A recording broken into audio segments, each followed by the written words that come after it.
ह्याने कुस्ती सोडली आणि मी कुस्ती खेळायला लागले. मी सगळ्यांचे धन्यवाद मानते की तुम्ही मला इथं बोलवलं. आणि असं काही नाही की महिला कुठल्या क्षेत्रात कमी असतात. गावाकडं महिलांना कमी लेखलं जातं.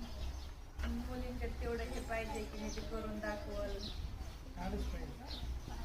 मी इथं सहावीत असताना मी तालमीत गेले. 6वी नंतर आता मी TYला आहे. TY पर्यंत मी कुस्ती करत आले. 8-9 वर्ष झालं कुस्ती करते. घरी यायचं म्हणलं तर घरी येतच नव्हते, कारण की मला अशी जिद्द होती की मी कधी ना कधी मला इंटरनॅशनल व्हायचं होतं. ते माझं स्वप्न पूर्ण झालंय.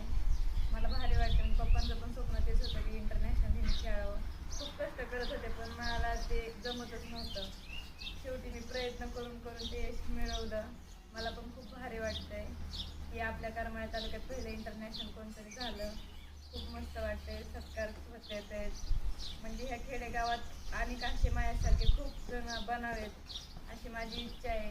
एवढ्या सुविधा नाहीत तेवढ्या आपल्याला भेटल्या पाहिजेत.